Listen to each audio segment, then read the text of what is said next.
Europe is home to some seriously good roller coasters, so I've picked out 10 that you need to ride at least once. These are the coasters that every enthusiast has ridden or wants to ride, so there'll be a lot of classics on here. It's somewhat of a beginner's guide. Maybe you've done a few or even all of these, and if you have, let me know which ones in the comments. And if your favourite isn't on here, again, go to the comments, put it there, and let me know which one you'd swap it out with. This is in no particular order, by the way. It's quite literally just 10 coasters that you need to ride. But that being said, I am going to start with my current number one, which is the Ride to Happiness at Plopsaland, Belgium. We're getting another one of these soon. Plopsaland Deutschland are building their own Mack Extreme spinning coaster for 2028. And what I love about this model, and what so many others love about this model, is that no ride is ever the same. It's wildly different each time, and that all depends on where you sit and how much spin you get.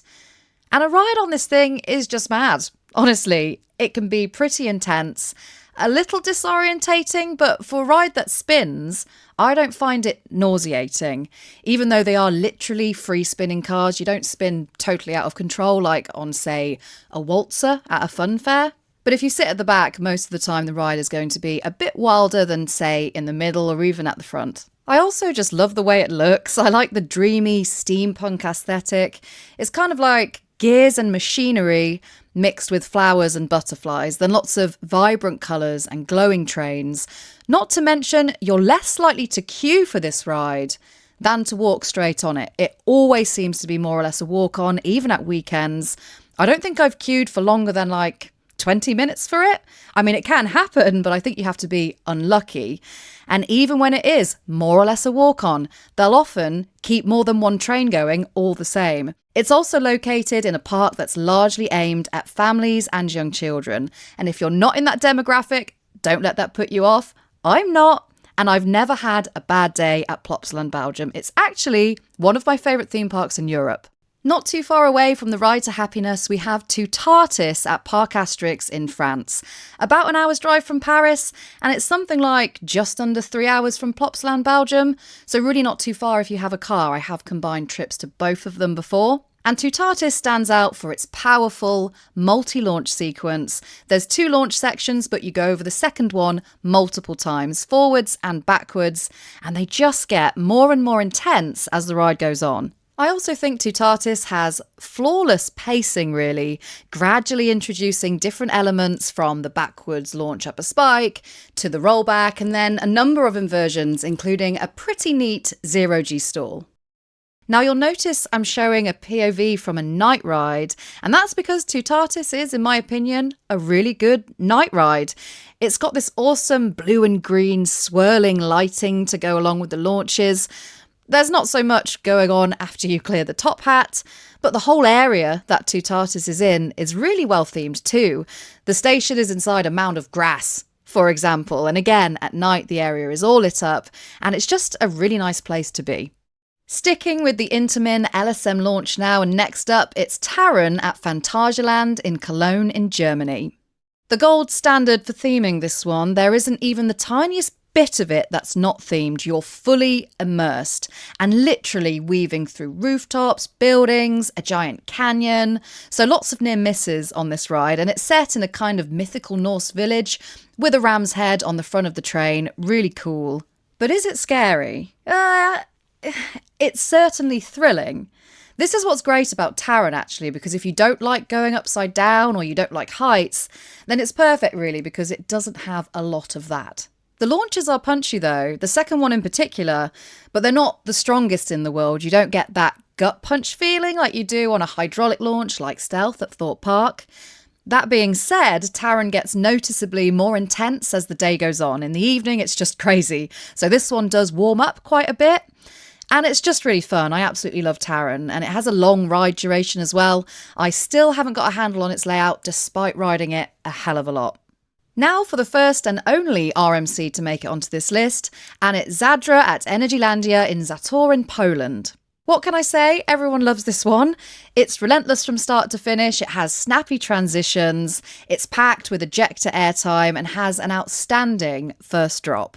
I asked people on my socials to vote for their favourite zero-G stall on a coaster, and Zadra came out on top by far. And that's fair enough. That stall delivers a sustained floating sensation. You're hanging there for ages. And it's framed really nice off-ride as well. Cool to watch from various points in the park. Now, if I was going to put an RMC on this list, for me it was always going to be Zadra. I, like many, love an RMC, but they don't do much different from one another if we're talking iBox tracks anyway. Whereas Intamin coasters, I think, each feel unique despite often being the same model, and that's largely down to the theming.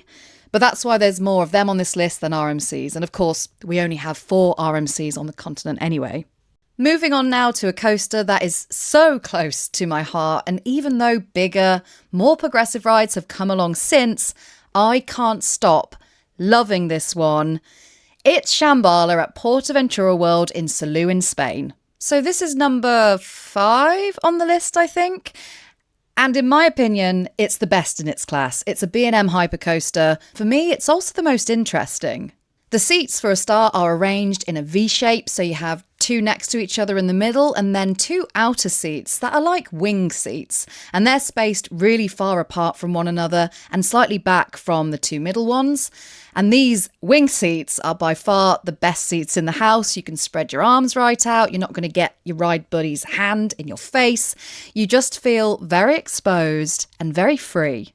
The closest you'll get to feeling like you're flying. Shambhala is just so graceful. It looks like calligraphy on the skyline. It's made up of multiple, super smooth, parabolic airtime hills, each of which lift you out your seat. The second, I think, is the best one. Shambhala is also pretty terrifying as well. It's high. The first drop is 256 feet, and it has the classic B&M clamshell restraints, which you'll have heard of, like barely there pants and barely there underwear.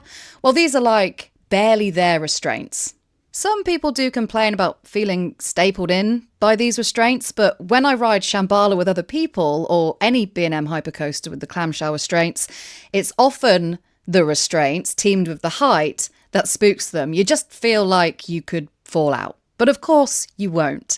And once you get used to the restraints, Shambhala is extremely re-rideable and absolutely slaps at night. To the best theme park in the world now, and the 6th coaster on this list is Voltron at Europa-Park in Rust in Germany. I always have a lot to say about this ride because I have a sort of love-hate relationship with it, but ultimately Voltron is the coaster I look forward to most when I visit Europa-Park. It's intense. It can be a battle if you sit on some of the outer seats. I actually prefer the 2 middle seats. It's a little more comfortable there, and the visuals on Voltron are good no matter where you sit, so that's not a problem. So it's got a long ride duration and loads of elements packed into it. So many elements, in fact. The main one being the world's steepest launch, Beyond Vertical. There's also an indoor show section with like vertical bounce track, a multi-pass launch, a junior scorpion tail backwards, a turntable, various inversions. It just has everything. However, the reason I love Voltron is the theming and the queue line. Believe it or not, it's just an experience in itself. There's so much energy in the indoor part of the queue with the giant Tesla coils on the ceiling that sing. There's a decent Tesla animatronic who kind of works the room. It's just no wonder people get so excited or even scared before riding Voltron because it's just built up so well. Everything is purposeful and thought through in and around the ride. It's also possibly my favourite night ride. That's why I like to visit during the winter and autumn months, because you get to see the large towers all lit up, often in pink, and it just looks awesome. We're going back to Phantasialand now, and it's Fly, or FLY, which is, as the name suggests, a Vekoma flying coaster, which is another fully immersive experience. Just like Taron, Phantasialand really know how to ham their coasters up. Flying coasters certainly aren't for everyone. Some people love them, but they're not my favourite kind of ride. But I make an exception for Fly, and that's largely down to the ride system. Unlike Galactica at Alton Towers or Manta at SeaWorld, you start the ride sitting upright and switch to the flying position as you enter the first launch section. Because yes, this is a launched flying coaster, for those of you who didn't know. I don't think it's terrifying or anything like that. Certainly not if you sit at the back or near the back of the train, because honestly, you're hardly going to feel the launches there.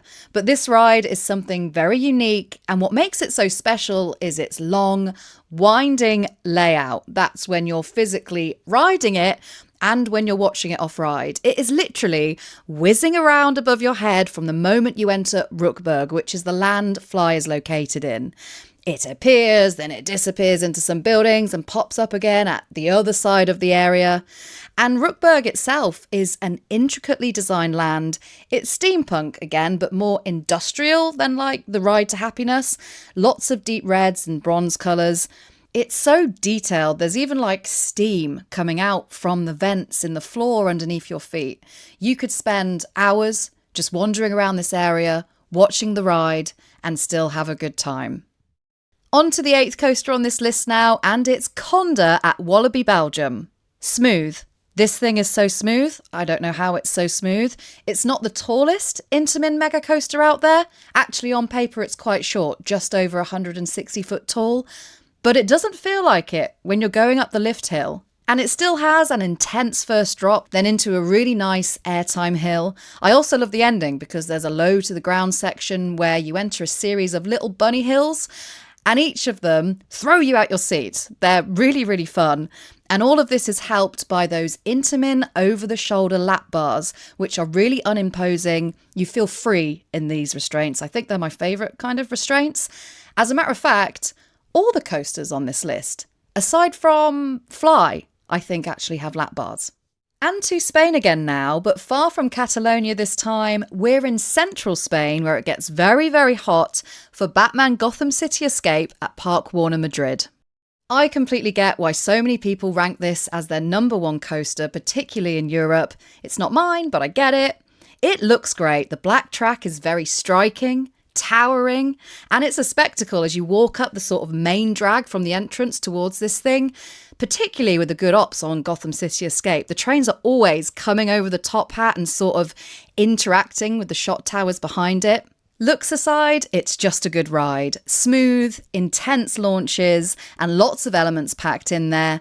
Great Batman theming with a little pre-show and a queue line where you go through, I don't know what you call it, the Bat Tunnel, where Batman's stuff is.